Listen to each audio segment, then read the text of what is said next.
Yo, what is up guys? Welcome back to Andy's Reviews, and today we are going to be reviewing Beetlejuice, directed by Tim Burton, and starring the likes of Michael Keaton, Winona Ryder, Jenna Ortega, and a whole bunch of other actors.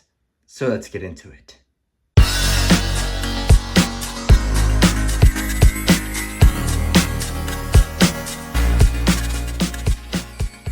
Before we begin, I just have to say that this movie definitely blew my expectations in from a freaking 6 to a 10 plus. Honestly, I expected this movie to be super bad to begin with, especially considering how I'm not really into the creepy Halloweenish type of movies with the weird colors, weird makeup and all that. I'm not really into that. But honestly, this movie made me change my mind completely on the holiday of Halloween. Honestly, I might be a fan of Halloween now. Who knows? Maybe it might be just a phase because of this movie. But honestly, I recommend you guys to go watch this movie as soon as possible. But back to the review.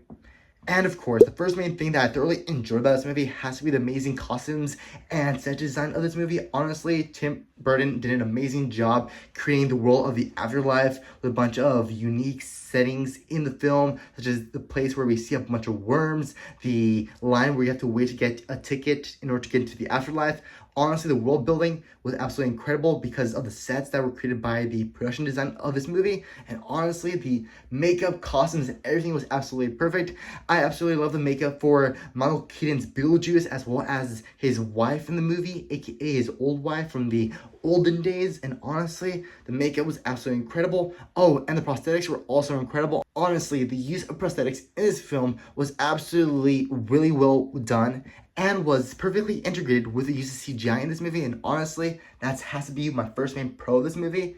And of course, my second main pro of this movie has to be the fact that this movie has very, very good performances by the entirety of the cast. Honestly, Jenna Ortega really did an amazing job in embodying the character of Astrid in this movie. And also, I have to say that Winona Ryder, who plays the emo goth girl in this movie, did an amazing job in talking to the ghost and acting crazy while also sounding normal at the same time. But of course, the main standout of this movie has to be the one and only Michael Keaton's Beetlejuice. Honestly, I do have to admit that I never really grew up watching the original Beetlejuice movie. And honestly, before watching this movie, I watched a quick recap online in order to save some time. But honestly, I regret that. I should actually watch the first Beetlejuice in order to fully embody the awesomeness of this movie. But besides that, Michael Keaton did an amazing job in being weird, freaking sinister and all that. It was absolutely incredible. And yeah, the action performances in this movie were all absolutely incredible.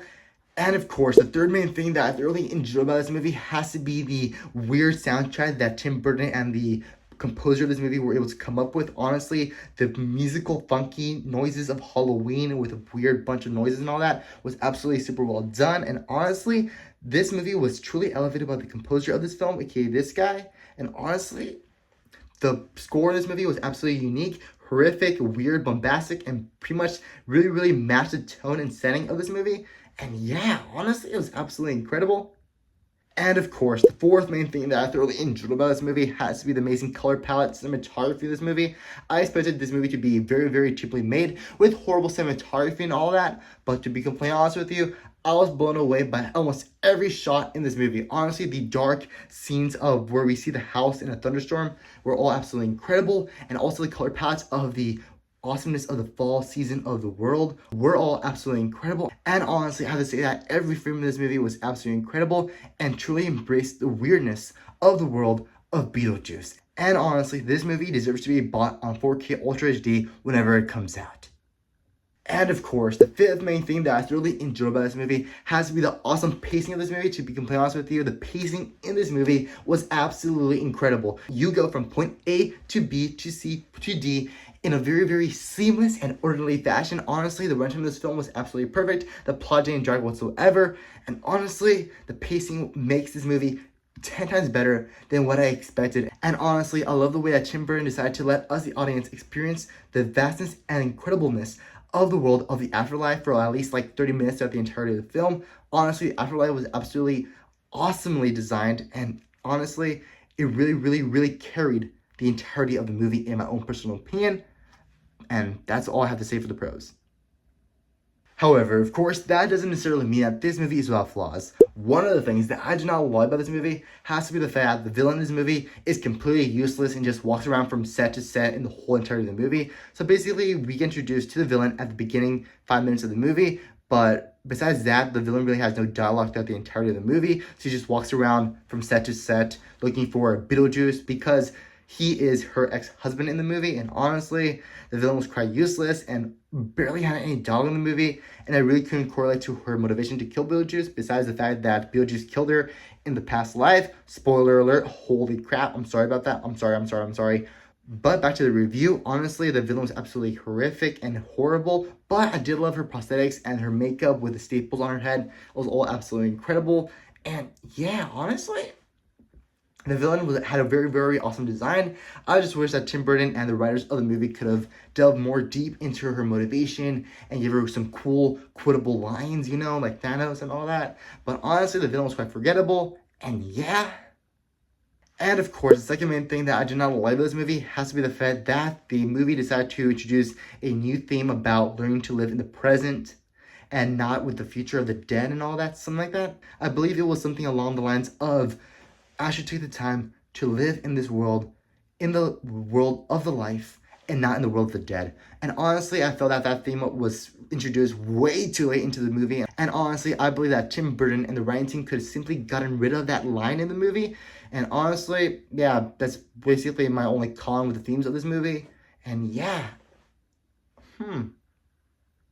And of course, the third main thing that I did not like in order to create an unbiased review, but I actually did like in the first place, has to be the fact that this movie heavily ties or pushes through the PG-13 rating. Honestly, this movie has some very, very horrific sequences that I did not see coming for a kids movie.